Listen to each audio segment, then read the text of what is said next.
ನಮಸ್ಕಾರ ಎಲ್ಲರಿಗೂ. ನಮ್ಮದು ಊರು ಗುಳೇದಗುಡ್ಡ. ನಾವು ಮುಂಚೆ ಸೂಪರ್ ಸಾರಿ ಪೇಂಟಿಂಗ್ ಅಂಥೇಳಿ ಇಲ್ಲಿ ಉದ್ಯೋಗ ಸ್ಟಾರ್ಟ್ ಮಾಡಿದ್ದೀವಿ. ಆ್ಯಕ್ಚುಲಿ ನಾವು ಮುಂಚೆಯಲ್ಲಿ ಬೆಂಗಳೂರಲ್ಲಿ ಒಂದು 20 ವರ್ಷ ವರ್ಕ್ ಮಾಡಿದ್ವಿ. ಆಮೇಲೆ ಆಯ್ತಂದ್ರೆ ಅಲ್ಲಿಂದ ಇದನ್ನು ಪಾರ್ಟ್ ಟೈಮ್ ಮಾಡಿಕೊಂಡು ಕೆಲಸ ಮಾಡ್ತಾಯಿದ್ವಿ. ಅದು ನಮ್ಮ ಕಂಪ್ನಿ ಪ್ರಾಬ್ಲಮ್ ಆದಗೋಸ್ಕರ ಇಲ್ಲಿ ನಾವು ಮೇನು ಉದ್ಯೋಗಕ್ಕೋಸ್ಕರ ಏನು ಮಾಡಿದ್ವಿ ಅಂದರೆ ಅಲ್ಲಿ ಪ್ರಿಂಟಿಂಗ್ದು ಪಾರ್ಟ್ ಟೈಮ್ ಕೆಲಸ ಮಾಡ್ತಾಯಿದ್ವಿ.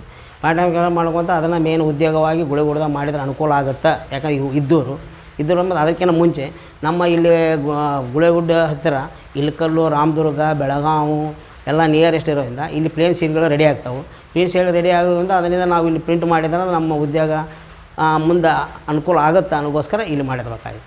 ಸರ್ ನಮಗೆ ಇಲ್ಲಿ ಗುಳೇದಗುಡ್ಡ ಬಂದಿದ್ದು ಶುರು ಮಾಡಿದಾಗಿಂದ ಮುಂದೆ ಏನಂದರೆ ಇಲ್ಲಿ ಮಂದಿಗೆ ಯಾರಿಗೂ ಪ್ರಿಂಟ್ ಅಂದರೆ ಗೊತ್ತಿಲ್ಲ. ಪ್ರಿಂಟ್ ಅಂದ್ರೆ ಗೊತ್ತಿಲ್ಲ. ಅವ್ರಿಗೆ ಎಲ್ಲರಿಗೂ ನಾವು ಫಸ್ಟು ಸ್ವಲ್ಪ ಶಾಂಪಲ್ ಮಾಡಿ ತೋರಿಸಿ 4-5 ಸೀರೆ ತೋರಿಸಿ ಮಾಡಿ ಅದು ಹೋಗಿಂದ ಆಮೇಲೆ ನಾವು ಅಡ್ಡಾಡಿ ಮಾಡ್ಬೇಕಂದ್ರೆ ತುಂಬ ಸಮಸ್ಯೆ ಆಯಿತು. ಆಮೇಲೆ ಏನಪ್ಪ ಅಂದ್ರೆ ವರ್ಕು ಕಡಿಮೆ ಆಗಾಯಿತು. ಲಾಸ್ಟಿಗೆ ಎಲ್ಲಿ ಎಷ್ಟು ಸಮಸ್ಯೆ ಅಂದರೆ ಯಾಕಪ್ಪ ಮಾಡಿದ್ವಿ ಅನ್ನಿಸ್ಬಿಡ್ತು. ಆದರೂ ಧೈರ್ಯವಾಗಿ ಮಾಡಿ ಹಾಗೂ ಮತ್ತು ಬ್ಯಾಂಕ್ ಲೋನ್ ಮಾಡಿದ್ವಿ. ಬ್ಯಾಂಕ್ ಲೋನ್ ಮಾಡಿಂದ ಅದರಿಂದನೂ ಸಮಸ್ಯೆ ಆಯಿತು.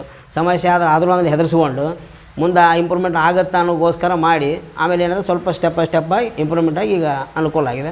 ಹತ್ತತ್ರ ನಾವು ಮಾಡಿ ಈಗೆಲ್ಲ 13 ವರ್ಷ ಆಯಿತು. ಈಗ ಇಂಪ್ರೂವ್ಮೆಂಟ್ ಇದೆ. ಸರ್ ನಾವೀಗ ನಮ್ಮಲ್ಲಿ ಇಲ್ಲಿ ಇಳಕಲ್ಲು, ರಾಮದುರ್ಗ, ಬೆಳಗಾವಿ, ಲಕ್ಷ್ಮೇಶ್ವರ, ಭಾಗ್ಯನಗರ, ಆಮೇಲೆ ರಬಕವಿ ಬನ್ನಟ್ಟಿ, ಮಹಾಲಿಂಗಪುರ ಈ ಕಡೆ ಎಲ್ಲ ಕಡೆಯಿಂದ ನಮಗೆ ಆರ್ಡ್ರ್ ಬರುತ್ತೆ. ಇಲ್ಲ ಸರ್ ನಾವು ಡ್ರೆಸ್ ಮೆಟೀರಿಯಲ್ಲು, ಸೀರೆ, ವೇಲು, ಆಮೇಲೆ ಏನಪ್ಪ ಅಂದ್ರೆ ಬಾಗಿಲು ಪರದೆ, ಈ ಥರ ಎಲ್ಲ ಸೀರೆ ಈ ಥರ ಎಲ್ಲ ಮಾಡ್ತೀವಿ. ಸರ್ ಸೀರೆ ಕಾಸ್ಟ್ ಒಂದು ಪ್ರಿಂಟ್ ಮಾಡೋಕೆ ನಾವು ಸಿಂಗಲ್ ಕಲರ್ ಆದರೆ 90 ರೂಪಾಯಿ ತೊಗೊತೀವಿ. ಡಬಲ್ ಕಲರ್ 130, 3 ಕಲರ್ 160, ಮತ್ತು ವೇಲು ಗೀಲು ಮಾಡಿದ್ರೆ 50 ರೂಪಾಯಿ. ಈ ಥರ ಒಂದು ಇದ್ರ ಮೇಲೆ ಮಾಡ್ತೀವಿ ನಾವು. ಸರ್ ಸರ್ಕಾರದಿಂದ ಸೌಲಭ್ಯ ಕೇಳಿದ್ವಿ, ಎಲ್ಲೂ ನಮಗೆ ಸೌಲಭ್ಯ ಸಿಗಲಿಲ್ಲ. ಹೀಗಾಗಿ ಅದ್ರಗೋಸ್ಕರ ಅಂತ ನಾವು ಲೋನ್ ಮಾಡಿದ್ವಿ. ಯಾರೂ ನಮಗೆ ಅದ್ರ ಬಗ್ಗೆ ಯಾರೂ ಸಪೋರ್ಟ್ ಮಾಡಲಿಲ್ಲ. ಹೀಗಾಗಿ ಆ ಸಮಸ್ಯೆಯಿಂದ ನಾವು ಮತ್ತೆ ಹೊರಬರ್ಬೇಕಾದ್ರೆ ತುಂಬ ಕಷ್ಟಪಡ್ಬೇಕಾಯ್ತು. ಆದರೂ ನಾವು ಓನಾಗೆ ಮಾಡೋಕ್ಕಾದ್ರೆ ಯಾವುದೇ ಗೌರ್ಮೆಂಟ್ ಸವಲತ್ತು ನಮಗೆ ಸಿಕ್ಕಿಲ್ಲ. ಇನ್ವೆಸ್ಟ್ಮೆಂಟ್ ಸಮಸ್ಯೆಗೆ ಏನಂದರೆ ಈಗ ಏನು ಬರ್ತಾಯಿದೆ ಜಾಬ್ ಬರ್ಕೊಂಡು ಮಾಡೋಕತ್ತೀವಿ, ಮತ್ತು ಅದು ಜಾಬ್ ಬಿಟ್ಟು ಬೇರೆ ಏನಿಲ್ಲ. ಸರ್ ಒಂದು ಸೀರೆ ಪ್ರಿಂಟ್ ಆಗ್ಬೇಕಂದ್ರೆ ಮಿನಿಮಮ್ 1 ಅವರ್ ಆಗುತ್ತೆ, ಒಂದು 45 ನಿಮಿಷ. ಯಾಕಂದ್ರೆ ಡ್ರೈ ಆಗ್ಬೇಕಲ್ವ. ಅದು ಸಿಂಗಲ್ ಕಲರ್ ಆದರೆ ಬೇಗ ಆಗುತ್ತೆ. 2 ಕಲರ್ 3 ಕಲರ್ ಅಂದರೆ ಸ್ವಲ್ಪ ಲೇಟ್ ಆಗುತ್ತೆ. ನಮ್ಮ ಮ್ಯಾನ್ಯಲ್ ವರ್ಕೆ ಫುಲ್ ಎಲ್ಲ ಡಿಸೈನ್ ಆಯಿತು, ಎಲ್ಲ ಆಯಿತು ಮ್ಯಾನ್ಯಲ್ ವರ್ಕ್. ಕಲರ್ ಬಗ್ಗೆ ಏನೂ ಇಲ್ಲ, 100% ಗ್ಯಾರಂಟಿ ಕೊಡ್ತೀವಿ. ಸರ್ ಮಾರ್ಕೆಟು ಇದೆ ಪರವಾಗಿಲ್ಲ. ಯಾಕಂದರೆ ಕೆಲವ್ರಿಗೆ ಪ್ರಿಂಟ್ ನಡೀತದೆ, ಕೆಲವ್ರು ಪ್ರಿಂಟ್ ನಡೆಯೋಲ್ಲ. ಆದರೂ ಮಾರ್ಕೆಟಿಂಗ್ ಅದ ಮಾಡ್ತಾಯಿದ್ದೀವಿ, ಏನು ಸಮಸ್ಯೆ ಇಲ್ಲ. ಸರ್ ನಾವೀಗ ಎಲ್ಲೆಲ್ಲಿ ಅಂತಂದ್ರೆ ರಾಮದುರ್ಗ ಕಳಿಸ್ತೀವಿ, ಇಳಕಲ್ಲ ಕಳಿಸ್ತೀವಿ, ರಬಕವಿ ಬನ್ನಟ್ಟಿ, ಮಹಾಲಿಂಗಪುರ. ಅವ್ರು ಜಾಬ್ ವರ್ಕ್ ನಮ್ಗೆ ಅವ್ರು ಯಾರು ಕಳಿಸ್ತಾರ ಅವ್ರಿಗೆ ಮಾಡಿ ಅವ್ರು ಸೀರೆ ರಿಟರ್ನ್ ಮಾಡ್ಬಿಡ್ತೀವಿ ಅಷ್ಟೇ. ಪಾರ್ಟಿ ಯಾವ ಲೈಕ್ ಮಾಡ್ತಾರೆ ಪಾರ್ಟಿ ಮೇಲೆ ಡಿಪೆಂಡ್ ಇರುತ್ತೆ. ನಮಗೆ ಈ ಥರ ಒರ್ಲೆ ಆರ್ಟ್ಸ್ ಬೇಕು, ಇಂಥವು ಬೇಕು, ಇಂಥವು ಬಳ್ಳಿ ಟೈಪ್ ಬೇಕು, ಇಕ್ಕತ್ತು ಟೈಪು ಇಂತ ಕೇಳ್ತಾರೆ ಅವರು. ಅವ್ರು ಯಾವ ಥರ ಕೇಳಿದ್ರೆ ಅವ್ರ ಟೇಸ್ಟ್ ತಕ್ಕಂಗೆ ನಾವು ಮಾಡ್ಕೊಡ್ತೀವಿ. ಪಾರ್ಟಿ ಯಾವ ಥರ ಕೇಳ್ತಾರೆ ಅವ್ರು ಏನು ಟೇಸ್ಟ್ ನಮ್ಗೆ ಗೊತ್ತಾಗುತ್ತೆ. ಅವರು ಮಾತಾಡಿದ ಮೇಲೆ ಗೊತ್ತಾಗ್ಬಿಡುತ್ತೆ. ಸರ್ ನನಗೆ ಈ ಥರ ಬೇಕು, ನೀವು ಓನಾಗಿ ಮಾಡ್ತೀರ ಆ ಪ್ರಕಾರ ನಾವು ಮಾಡ್ಕೊಡ್ತೀವಿ. ಅವರು ಕಲಂಕಾರಿ ಅಂತ ಬರುತ್ತೆ, ಆಮೇಲೆ ಒರ್ಲೆ ಆಟ ಅಂತ ಬರುತ್ತೆ, ಜಿಗ್ಜಾಗು, ಆಮೇಲೆ ಇಕ್ಕತ್ತು, ಆಮೇಲೆ ಗುಟ್ಟಗಳು, ಈ ಥರ ನಾವು ಪ್ರಿಂಟ್ ಮಾಡ್ತೀವಿ. ಆಮೇಲೆ ಏನು ಗಿರಾಕಿ ಅವರು ಯಾವ ಲೈಕ್ ಮಾಡ್ತಾರೆ ಅವ್ರದ್ದೇ ಆದ ಒಂದು ಇರ್ತದೆ. ಅವ್ರ ಗಿರಾಕಿಗಳು ಏನು ಈ ಥರ ನಮ್ಮ ಡಿಸೈನ್ ಬಂದರೆ ಚೆನ್ನಾಗಿರುತ್ತೆ, ಈ ಥರ ಮಾಡಿಕೊಡಿ ಅಂತ ಅವರು ಶಾಂಪಲ್ಲು ಕಳಿಸ್ತಾರೆ. ಅವ್ರು ಶಾಂಪಲ್ ಕಳಿಸಿದ್ರೆ ಅದ್ರ ತಕ್ಕಂಗೆ ನಾವು ಮಾಡಿಕೊಡ್ತೀವಿ.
ಕಸ್ಟಮರ್ ಇಂಥ ಡಿಸೈನ್ ಅಂತ ಹೇಳಿದಾರೆ ಸರ್.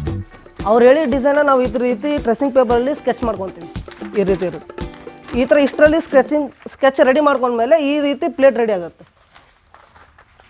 ಈ ರೀತಿ ಪ್ಲೇಟ್ ರೆಡಿ ಮಾಡಿಕೊಂಡು ಎಕ್ಸ್ಪೋಸಿಂಗ್ ಮಾಡಿದ್ರೆ ಈ ರೀತಿ ಸ್ಕ್ರೀನ್ ರೆಡಿ ಆಗುತ್ತೆ. ಸ್ಕ್ರೀನಿಂದ ಪ್ರಿಂಟ್ ಮಾಡ್ಕೊತೀವಿ.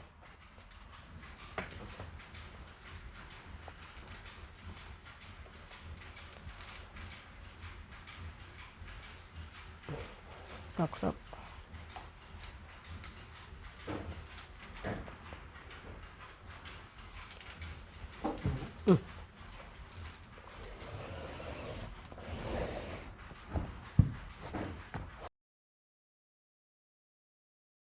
ಆಗುತ್ತೆ ಸರ್, 1 ಅವರ್ ಬೇಕಾಗುತ್ತೆ ಒಂದು ಸೀರೆ ರೆಡಿ ಆಗ್ಬೇಕಂದ್ರೆ.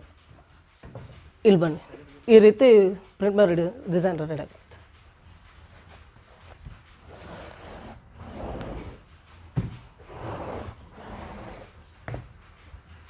ಎರಡು ಮೂರು ಕಲರ್ ಇದ್ರೆ ಲೇಟ್ ಆಗುತ್ತೆ.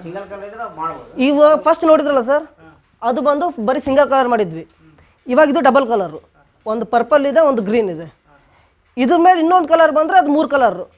ಇದು ಒಂದು ಹೊಡೆದ ಮೇಲೆ ಇನ್ನೊಂದು ಕಲರ್ ಕುಂದಿರ್ಬೇಕಂದ್ರೆ ಒಣಗಬೇಕು.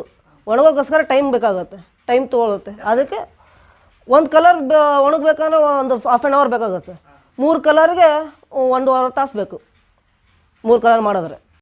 ಸರ್ ಪ್ರಿಂಟಿಂಗಲ್ಲಿ ಬರೀ ಸೀರೆ ಅಷ್ಟೇ ಅಲ್ಲ ಸರ್, ನಾನು ಒಂದು ಪ್ರಿಂಟ್ ಮಾಡ್ತೀವಿ. ನಾನು ಒಂದು ಬ್ಯಾಗ್ ಮೇಲೆ ಸ್ಕ್ರೀನ್ ಪ್ರಿಂಟ್ ಮಾಡ್ತೀವಿ. ಇದು ನೋಡಿ,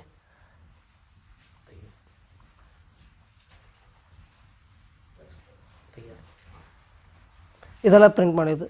ಇದಲ್ಲದೆ ಈ ರೀತಿ ಟೋಪಿ, ಟೆಕ್ಸ್ಟೈಲ್ ಐಟಮ್ ಯಾವುದೇ ಇರಲಿ, ಪ್ಲೇನ್ ಬಟ್ಟೆ ಮೇಲೆ ಯಾವ್ದು ಬೇಕಾದ್ರೂ ಮಾಡ್ಬೋದು. ನಾವು ಟಿ ಶರ್ಟ್ ಮೇಲೆ ಮಾಡ್ತೀವಿ, ಮತ್ತು ಲೇಡೀಸ್ ಚೂಡಿದಾರ್ ಪೀಸ್ ಇರುತ್ತೆ ಅದ್ರ ಮೇಲೂ ಮಾಡ್ತೀವಿ. ಟೆಕ್ಸ್ಟೈಲ್ ಐಟಮ್ ಮೇಲೆ ಆಲ್ಮೋಸ್ಟ್ ಆಲ್ ಮಾಡ್ತೀವಿ ಸರ್. ಇಲ್ಲ ಸರ್, ಎಲ್ಲ ಫಸ್ಟ್ ನಮ್ಮ ಫಾದರೇ ರೆಡಿ ಮಾಡಿದ್ದು. ಎಲ್ಲ ಪ್ಲ್ಯಾನು ಅವ್ರದ್ದೇ, ಪ್ರಿಪೇರ್ ಇರೋದು ಎಲ್ಲ ಅವ್ರದ್ದೇ ಮಾಡಿದ್ದು. ನಾನು ಅಪ್ಪ ಗೈಡೆನ್ಸ್ ಪ್ರಕಾರ ನಾನು ಟೆಕ್ಸ್ಟೈಲ್ ಡಿಪ್ಲೊಮಾ ಕಲ್ತಿದ್ದೀನಿ. ಇದನ್ನೇ ಕಂಟಿನ್ಯೂ ಮಾಡ್ತಾ ಇದ್ದೀನಿ. ಹಾಂ, ಇದೇ ಕಂಟಿನ್ಯೂ ಮಾಡ್ತೀವಿ. 1-2 ವರ್ಷ ನಾವು ಹೊರಗಡೆ ಎಲ್ಲ ಜಾಬ್ ಮಾಡಿ ಬಂದ್ವಿ ನಾಲೆಜ್ಗೋಸ್ಕರ. ಇವಾಗ ಇಲ್ಲೇ ಕಂಟಿನ್ಯೂ ಮಾಡ್ತೀವಿ. ನಾನು ತಮಿಳ್ನಾಡಲ್ಲಿ 1 ವರ್ಷ ವರ್ಕ್ ಮಾಡಿ ಬಂದೆ ಸರ್. ತಿರುಪೂರ್ ಅಂತಿದೆ, ಅದು ಕಂಪ್ಲೀಟ್ ಟೆಕ್ಸ್ಟೈಲ್ ಫೀಲ್ಡ್. ಅದು ಶಾಯಿ ಎಕ್ಸ್ಪೋರ್ಟ್ ಕಂಪ್ನಿ ಇದೆ ಬೆಂಗಳೂರಲ್ಲಿ. ಅಲ್ಲಿಂದ ನನ್ನ ತಮಿಳ್ನಾಡಿಗೆ ಟ್ರಾನ್ಸ್ಫರ್ ಮಾಡಿದರು. ಅಲ್ಲಿ 1 ವರ್ಷ ಮಾಡಿದ್ದೀನಿ. ಅಲ್ಲಿ ಡೈಯಿಂಗ್ ಬಗ್ಗೆ ಗೊತ್ತು, ಪ್ರಿಂಟಿಂಗ್ ಬಗ್ಗೆ ಗೊತ್ತು, ಮತ್ತು ನಾನು ಫುಲ್ಲು ನಿಟ್ಟಿಂಗ್ ಸೆಕ್ಷನಲ್ಲಿ ಇದ್ದಿದ್ದು. ನಿಟ್ಟಿಂಗ್ ಬಗ್ಗೆ ಎಲ್ಲ ಗೊತ್ತಿದೆ, ಎಲ್ಲ ನಾಲೆಜ್ ಇದೆ. ಅದಕ್ಕೆ ಇದನ್ನು ಕಂಟಿನ್ಯೂ ಮಾಡಿಕೊಂಡು ಮುಂದೆ ಇಂಪ್ರೂವ್ ಮಾಡ್ಕೊಂಡು ಹೋಗಬೇಕು ಅನ್ನೋ ವಿಚಾರ ಇದೆ ಅಷ್ಟೇ.